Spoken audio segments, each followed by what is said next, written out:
Welcome to a journey into sacred design. Today we explore the priestly garment's layers of holiness, woven with divine intention. These weren't just clothes. They were symbols, statements, sacred architecture worn on the body. Every thread, every gem, every color chosen by God. And in those details we find a blueprint for living with purpose, integrity, and beauty. Let's begin. In Exodus 28, God instructs Moses to make garments for Aaron and his sons, for glory and for beauty, he says. Not just for function, not just for modesty, for glory, for beauty. That's the language of heaven. That's the language of holiness. The garments were not random. They were layered with meaning.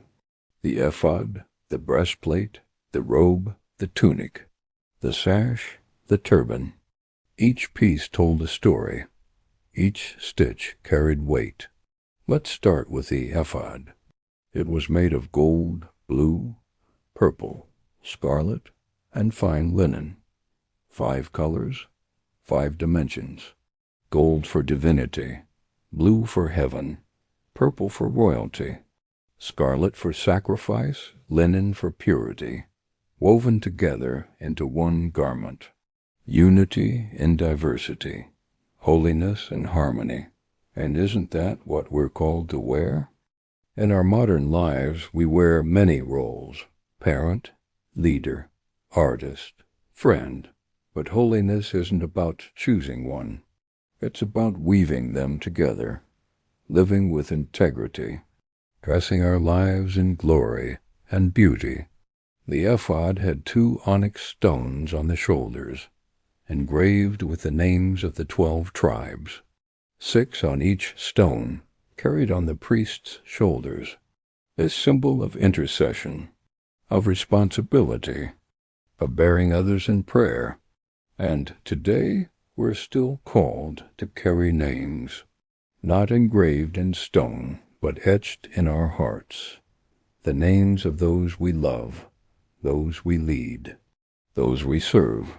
Holiness means remembering, interceding, carrying others into the presence of God. Now the breastplate. It was square, folded double, worn over the heart, embedded with 12 precious stones, each one representing a tribe. Ruby, sapphire, emerald, topaz, each stone unique, each one chosen, each one set in gold. This wasn't costume jewelry. It was identity.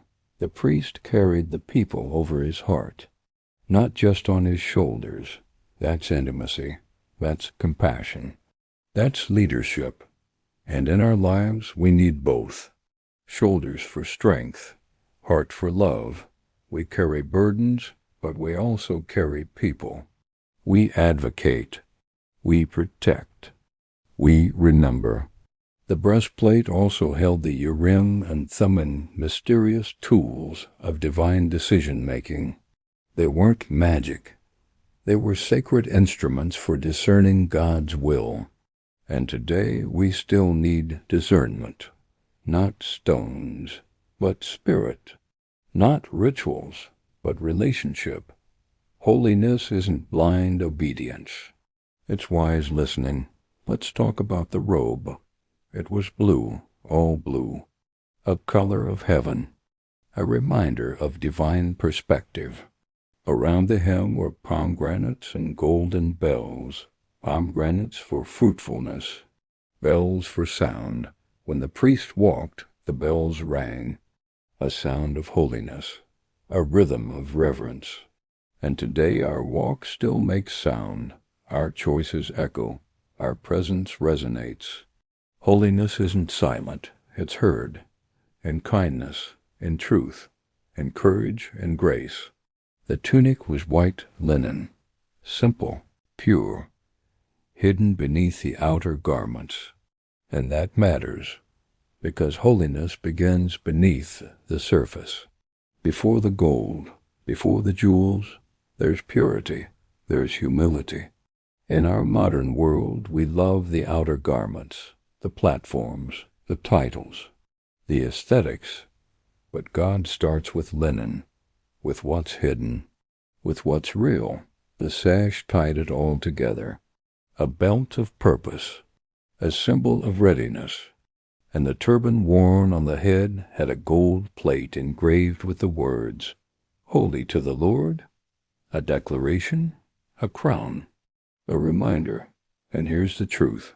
We all wear garments, not physical robes, but spiritual layers, our attitudes, our habits, our values.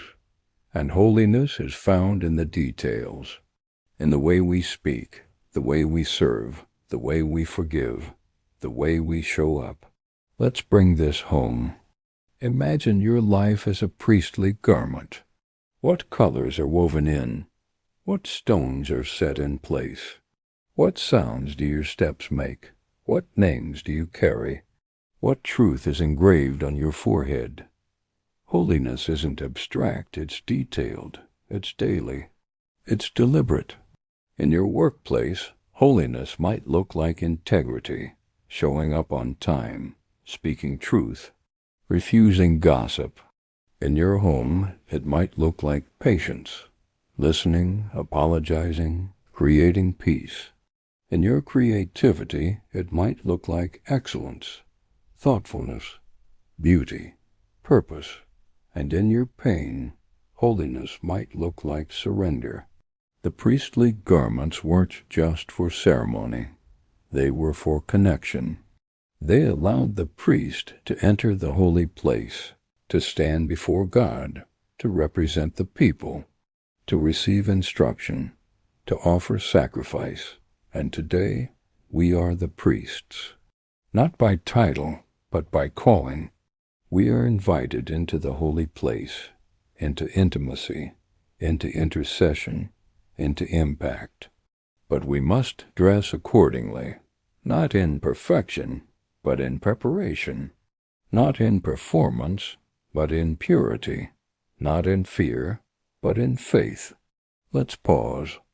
What garments have you been wearing lately? Stress? Shame? Distraction? Comparison? It's time to change, to put on holiness, to dress in detail, to wear compassion, kindness, humility, gentleness, patience. As Colossians says, clothe yourselves with love, which binds them all together in perfect unity. That's the modern ephod. That's the spiritual breastplate. That's the robe of righteousness. And it's not reserved for the elite. It's offered to all. You don't have to earn it. You just have to wear it. Let's end with this. In Revelation, we see the saints dressed in white, washed, redeemed, radiant, and we're invited into that story. Not just someday, but today. Holiness isn't a costume, it's a calling. It's not about being flawless. It's about being faithful. So wear your garments well. Let your life be stitched with grace.